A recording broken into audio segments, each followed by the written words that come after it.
Welcome, all my fellow Redskin brethren and sistren. It's news that's nightly about the Redskins. Welcome to the Redskins Nightly News. I, of course, am your host, Louie T. Let's get to our lead story.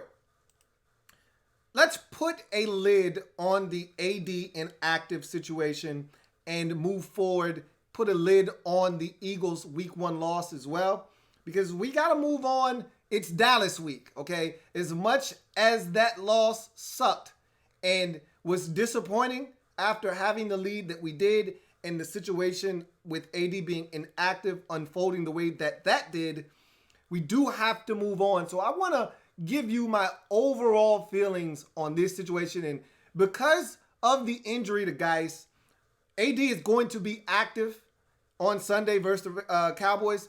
Don't know what happens when Geis is ready to come back, if this is an issue again, but for the time being, it's going to be a non-issue. So let's go ahead and dead it. So I want to go ahead and do that now, along with the loss to the Eagles in Week 1, which was painful, but nonetheless, one we have to move on from. Let's not let one loss turn into two. So let's start with the AD situation, because a lot of you have been really passionate about this situation.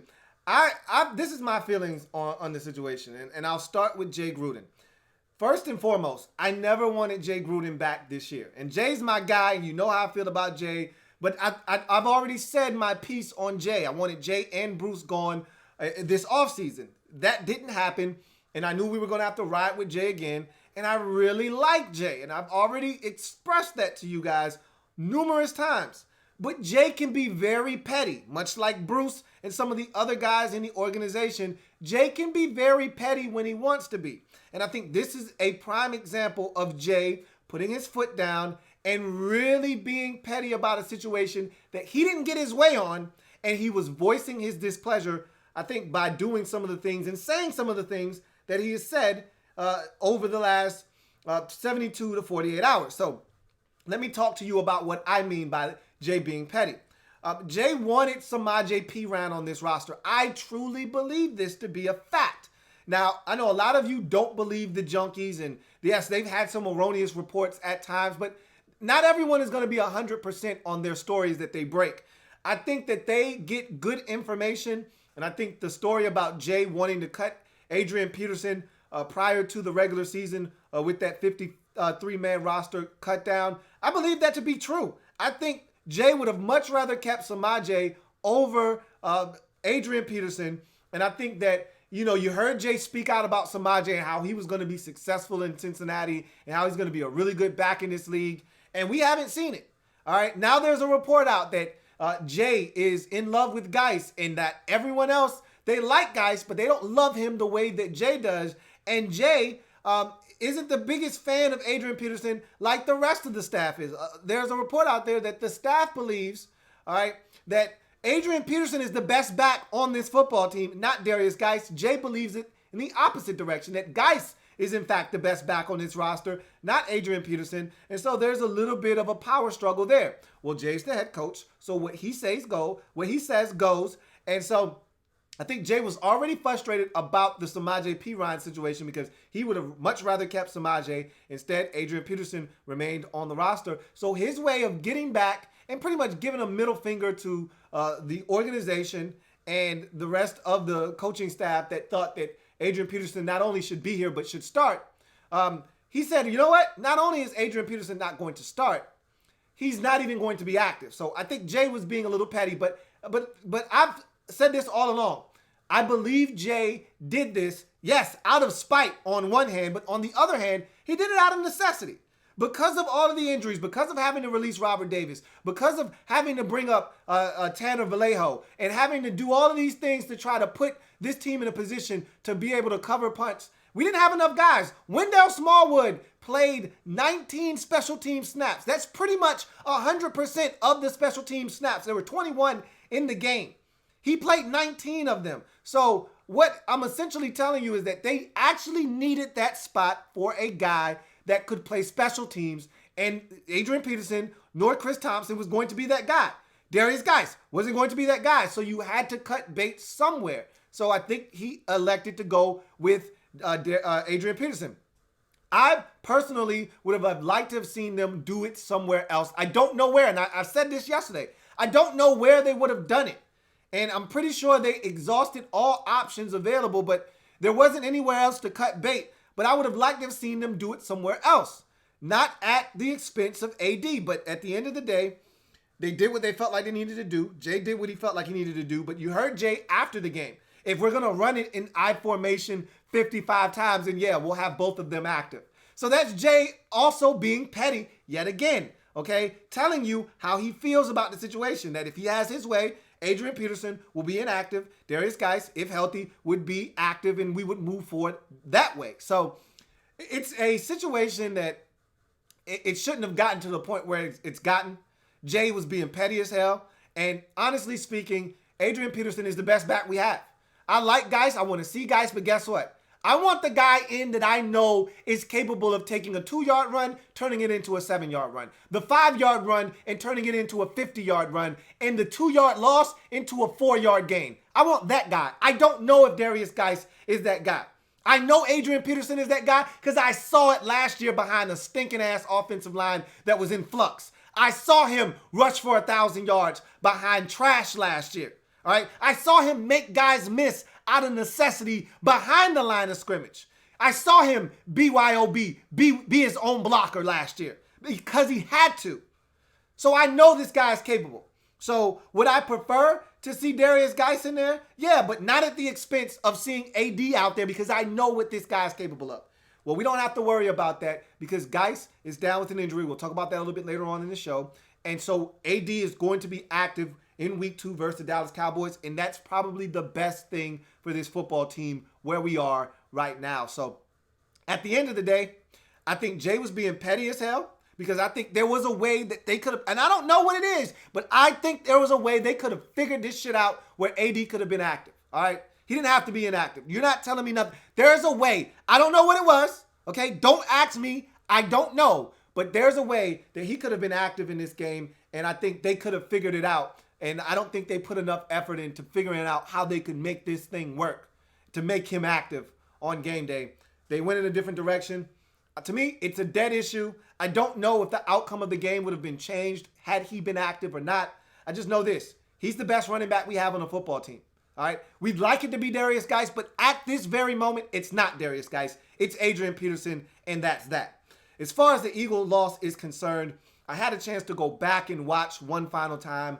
It pained me because you know how when you go back and you watch a game and you already know the outcome, but you still want things to change? Like that Case Keenum missed opportunity. I watched it as if I didn't know what's going to happen, and I wanted that to be a completion so bad to Terry McLaurin. And I got mad all over again as if I didn't know that that was a missed incompletion. All right? And something in my brain told me, they can make this play happen. We can win this football game. And so it pissed me off. But when I went back and watched, I must say, the offensive line actually wasn't that bad in this game. It really wasn't. Sans for the penalties. And some of them were penalties. Some of them were not. I actually was impressed with the offensive line. And we were so worried about the left side of the offensive line. I thought they held their own. And I use the word held loosely because there were some holds in there as well. But at the end of the day, we've got to be better in the penalty department. If Morgan Moses thinks that this team is being targeted, if you think you're being targeted, don't give them any reason. Don't even be close to holding. Don't have your hands outside of the frame, okay? Don't give them a chance to see a little tug of the jersey. They're going to flag you. If you think you're being targeted, then you have to go out of your way to make sure that they don't have a chance to flag you. But at the end of the day, my biggest gripe, which was the biggest gripe initially watching the game and going back, I'm doubling down on it, was the lack of pass rush by this defense and the miscommunications in the secondary. They were egregious. And there might have been some really good calls by Greg Minuski in there. Again, I was talking to my man Redskins Review the other day, and he made a great point, and I totally 100% agree with him. He said, look, I don't want to hear any excuses. If you called the right play, but they didn't execute it, that's on you. That's on you because these same things don't happen in New England. All right, these same things don't happen with the elite defenses in the league. the teams that win football games and make the plays that win you ball games. They don't make these type of mistakes, all right? You don't allow Deshaun Jackson to beat you over the top on 3rd and 10 multiple times. So if that's players being out of position, that is on you as a coach, not making sure they're where they're supposed to be. And so this has been going on for far too long. This isn't the first time that players have been confused and didn't get a call in on time and guys don't know where they're supposed to be, bad eye discipline and biting up on routes that don't have an impact on the play and allowing guys. Monte Nicholson was put in an impossible spot, and I talked about this yesterday. He was put on that second Deshaun Jackson touchdown. He was put in an impossible spot. He either took the deep cross, which Landon Collins should have been home. Hello, what are you biting up on nothing for? You should be deeper than the deepest. Instead, you're coming up on a shallow cross that has absolutely nothing to do with you on 3rd and 10, which puts Monte Nicholson in an impossible spot. Either I take the deep crossing route, that deep over route that is wide ass open for a touchdown, or I stay with Djax. He tried to play the middle, and by the time he tried to get over to Djax, it was too late. He was in an impossible spot. That is not on Monte Nicholson. That is on the other defenders, especially Landon Collins, that need to be back on that play. It was ridiculous. Frustrating to watch that over again. But Monte was guilty as well, because on a 3rd and 15 to Deshaun Jackson, he's supposed to be sagging underneath on that bench route, and instead, he comes up on the running back out of the backfield and allows Djax to have a wide open catch, toe tap, first down, move the sticks. We got killed on 3rd and long. Very, very frustrating. If we don't fix these errors, okay, we're going to be exposed yet again by the Cowboys, who put up over 500 yards of total offense versus the Giants. And the Giants are trash. All right, so I don't want to compare us to them because they're garbage on defense. All right, I don't see the Cowboys doing what they did last week against us, but if we don't clean up the mess that we made on Sunday, they will do exactly what they did to the Giants on Sunday to us. We'll get to that later on in the week, but I just wanted to close the page on this Eagles loss. I'm putting this one squarely in the lap of the defense and defensive coordinator Greg Minuski. You got to get off the field in the second half. And really, when I went back, I was actually surprised at what I saw, because in the first half, you want to be honest, we actually didn't really get stops in the first half. We just found ways to get off the field. And I'll tell you the difference. When you get stops, you make plays to get off the field. Literally, we just found ways off the field in the first half. Think about it. The first possession, when the Eagles had to punt, the Deshaun Jackson penalty killed that drive. And that was a great job of Dunny baiting him into and getting him to fall for the trap. He set the cheese on the trap, and Deshaun Jackson bit the bait. All right? And they always catch the second culprit, and he got caught with his hand in the cookie jar, picked up an unsportsmanlike conduct penalty, and that killed their drive, made it 3rd and 17. They had to punt. You look at the next drive. That drive died on a pitch on 3rd and 1. They decided it was a good idea to pitch it on 3rd and 1 to the short side of the field with all of this team speed that we have, all of this newfound team speed that we have defensively. They thought it was a good idea to pitch it outside to the short side of the field to Darren Sproles. Well, that's a gift. Thank you. We took it, stopped him for like a 3-yard loss. They had to punt the football. That was actually a stop. That's what you call a stop, but it was a gifted stop. Then they went on a 12-play drive that resulted in a 4th down incompletion, knocked down by Daron Payne. Great play by Payne to get his hands up to knock that football down. Don't know if it would have been completed or not. I looked at the replay several times. I don't think it would have been completed, but you just never know. Glad Payne didn't allow us to find out if it would have been completed or not. And so that was actually a good drive by the Eagles. And they moved it right down the field. They converted on 3rd downs. We were off the soft. I threw up in my mouth several times watching the Redskins in 3rd and 2 and 3rd and 4, playing 7 to 10 yards off and giving up the easy, quick speed out. God damn it, you've got to come up and challenge in 3rd and short situations. Those were way too easy. But again, that's on the defensive coordinator. You've got to tell your guys, hey, we can't give up that much airspace on 3rd and short. Okay, you're giving away the first down when you play that far off. Can't happen. So in any event, the defense wasn't all that great in the first half, as I realized when I went back and watched. Bottom line is we got to be better. And Greg Minuski is going to have to blitz.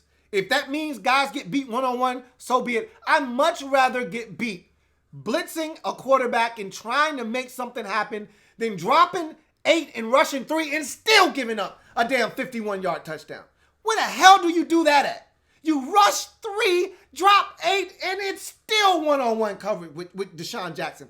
How does that happen? I don't understand. I don't. I'll never understand that.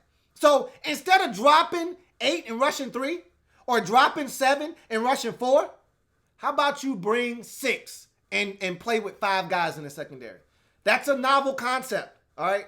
So that's an idea. And how about you do some exotic things? Not tell what blitzes are coming so that the back can be in the right position and they slide the line to the blitz. How about you fake blitz one way, come from the other side, so they slide the line the wrong way and you get a free hitter off the edge? I see teams do it all the time. Why can't we do that? Because we don't have a creative enough defensive coordinator. Instead of taking your best edge rusher, or at least your most explosive one in Casanova McKenzie, and stunting him inside, which I watched him do on several occasions, including a 3rd and 15 attempt that they converted on because Casanova McKenzie goes stunting inside for a slow developing defensive lineman to loop outside to come around, and then Wentz just gets outside of him, beats contain, and then tells Wentz, hey, you go that way, you go that. He starts drawing up the play because he's got so much damn time and finds Zach Ertz for the damn first down. How about we not do that? How about on 3rd and 15, you force him to get it out of his hands quickly underneath for a 7-yard pass that we rally up and tackle on? How does that sound? I don't know. It's a novel concept. Other teams do it. I haven't seen us do it. I'd like to try it, though. So that's me slamming the door shut on this week 1 loss. Really pissed me off watching it again because there are a lot of correctable mistakes, but we haven't corrected these mistakes in 5 years, so why would I feel like we would correct them in week 2? I don't know, maybe because I'm a hard-headed Redskins fan that doesn't learn his lesson, which I am. That's why I'm a glutton for punishment, which is why I'm back for more. Let's turn the page. We're turning the page on the AD situation. We're turning the page on the week 1 loss. Let's get to in other news. So we're going to find out a lot more about these injuries tomorrow. Redskins have practice. We'll hear from Jay Gruden at the podium after practice tomorrow. And so we'll get a little bit more information on some injuries. But I think we're going to start to figure some things out. Let's first talk about some injuries that were sustained during the game in week 1 versus the Eagles.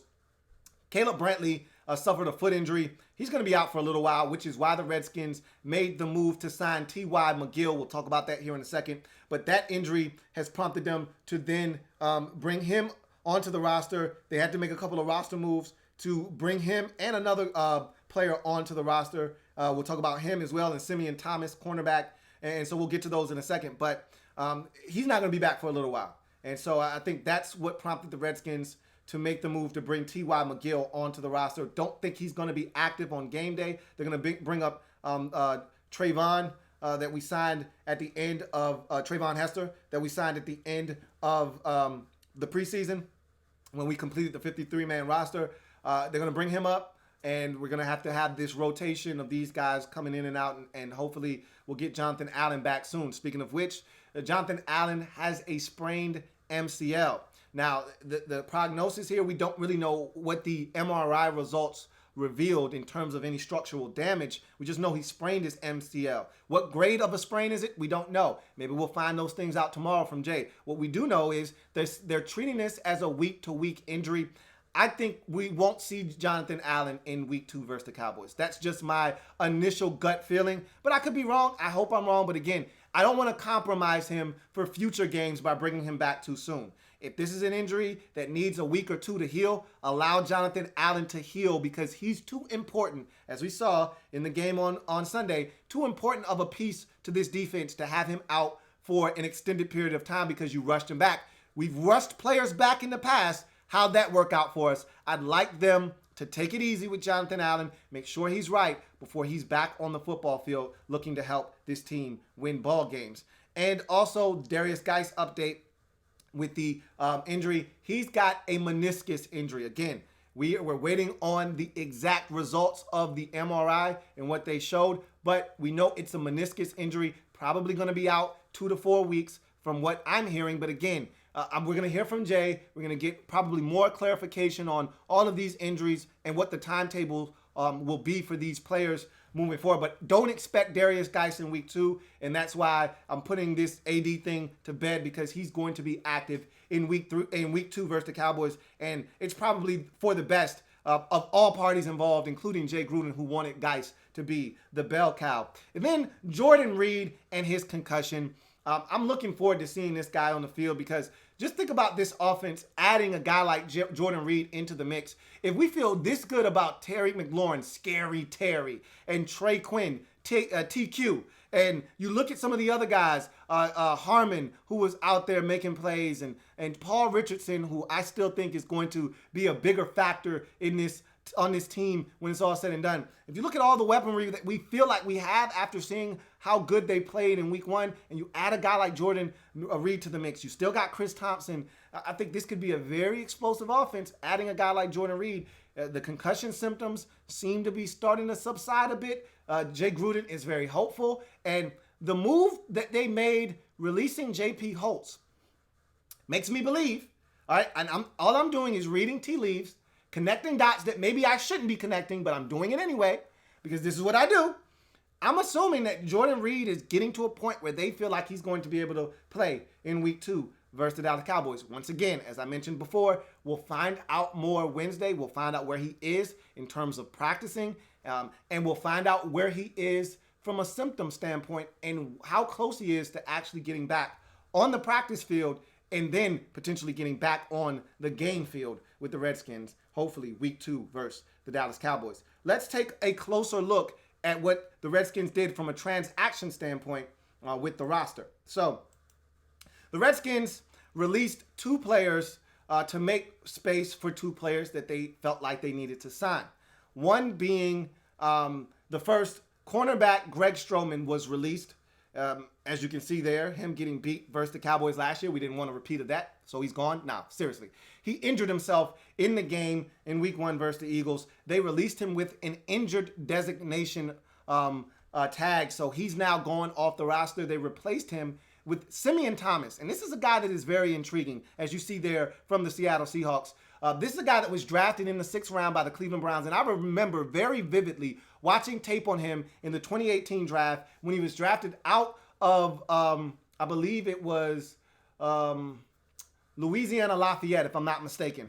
And I remember watching a game against Texas A&M in College Station, and he wasn't afraid. He played in that game, and he was outstanding in that game. And you know, playing against Texas A&M, an SEC team that's really good, you're a smaller school at Louisiana Lafayette. I thought he was fearless in that game. And this is a guy that's 6'3", about $190, long arms, really lengthy defender. I'm not saying that he's going to help the Redskins right now, but it's not a coincidence that they plucked him off of the Seahawks practice squad. And we know the Seahawks have a penchant for developing longer corners. And this was a longer guy that was on their practice squad. So I'm interested to see what the Redskins get out of him. Not necessarily helping them. I think he's going to help on special teams right away. But I think that's a guy you can develop down the road. Simeon Thomas is a guy that I liked coming into the draft. In 2018, when the Browns got him, he ended up on the Seahawks practice squad. I'm anxious to see what the Redskins decide to do with him. And then the Redskins also released tight end J.P. Holtz, who may end up back on the practice squad, is my guess. But they released him to make roster space for defensive lineman T.Y. McGill. This guy is a journeyman defensive lineman. He's not a guy that's going to add a ton of value to this football team. He is strictly depth at this point. The Redskins have had some injuries. Obviously, with Jonathan Allen and Caleb Brantley, they've had some injuries at defensive line, and that depth has been tested, so they had to add yet another defensive lineman to the mix in T.Y. McGill. He's a guy that might not even be active, but depending on the injury situation, he may have to be active because those guys were gassed and tired in week 1. As you continue to progress throughout the season, they will gain more wind. Week 1, it was just a tough situation because no one has their actual game legs under them in week 1. And for them to have to be on the field as much as they were with all the injuries that happened at defensive line, that was a tough spot to put these 300-plus pound behemoths in. So T.Y. McGill has been a journeyman. This is a guy that's been on at least 5 or 6 different NFL squads, most notably Indianapolis. But here's a guy that was, I think he was on the Chargers at one point. I think he's been on a bunch of teams. I can't even remember. I just remember him always being on the Indianapolis Colts. So this is a guy that's going to come in, provide depth. Nothing more, nothing less. Don't see him being an impactful football player, but that's what the Redskins have done from a roster standpoint, moving on from Greg Stroman and J.P. Holtz. Again, Holtz probably going to be moved back to the practice squad, and I think he's a guy that they'll keep close, but I think because of the move with J.P. Holtz, that kind of makes me feel like Jordan Reed is on the mend and closer to coming back. All right, so let's go to the poll question from yesterday, which was, what was the biggest reason for the loss in week 1 at Philly? And look, 159 votes, that's not ideal, but it's much better than the 61 or whatever it was the other day. I feel like I'm banging my head against a brick wall with you guys. I guess you're just not going to vote and participate. So it is what it is. First of all, let me thank the people that actually took the time, the 5 minutes out of their busy schedule to actually go and vote. I appreciate that greatly. Thank you for participating. That being said, I agree with the poll. 133 of you said that the second half defense / Greg Minuski was the reason to blame for the loss. I wholeheartedly agree with you, and you guys are smart. The 133 of you that went in that direction. The 17 of you that said the second half offense, Jay Gruden, I don't have a problem with that at all. I don't put a lot of what happened, especially going back and watching. And I had the same feeling at first blush that the penalties handcuffed Jay. He called a beautiful play, drew up for Terry McLaurin to get open, and Case Keenum just overshot him. Had a great call on the slant to Paul Richardson that would have resulted in a first down, and Paul Richardson simply dropped the football. The penalties, the drops, the missed opportunities, those aren't on Jay. But again, if you think it's on Jay, I can't tell you how to feel. 17 of you thought that the offense in the second half was to blame. And then AD being inactive, I don't think that was the reason the Redskins lost this football game. And so 9 of you thought that was the reason. I disagree with that sentiment. But in any event, I thank every single one of you, all 159 of you, for voting. Here's today's poll question, and it reads as follows. Upon further review, what was the most disappointing result during the loss at Philly in week number 1? All right, so your choices are lack of pass rush, defensive breakdown / confusion. That was a big thing for me. And then lack of an ineffective run game is your final option. You know which one I would choose. I'm not going to tell you. I'll disclose that tomorrow. But you probably know. If you've heard me bitch and complain in the past, then you probably know which one I would be leaning towards. Go and answer the poll question. The link, again, down in the description, along with the link to my LG promo video that I've been begging you guys to go and watch. If you haven't already checked it out, please go and do your man Louie T a huge solid and check that out. So that's going to do it for this installment of the Redskins Nightly News. I, of course, am your set man Louie T. Once again, thank you for joining me. And remember, we've got skin in the game. Why? Because we're Redskins fans for life. We've got a lot to discuss. Tomorrow starts Dallas week. Wednesday's episode, we're going to turn the page and start focusing on Dallas and what it's going to take to get a win versus our most hated rivals in week 2. Can't afford to drop to 0-2 overall in the season. Can't afford to drop to 0-2 in the division. So that's a big one. We'll also hear from Jay Gruden tomorrow. So we'll have something to break down from his presser. So we got a lot to talk about tomorrow on the show. This has been the Redskins Nightly News. See you tomorrow. Louie T Network.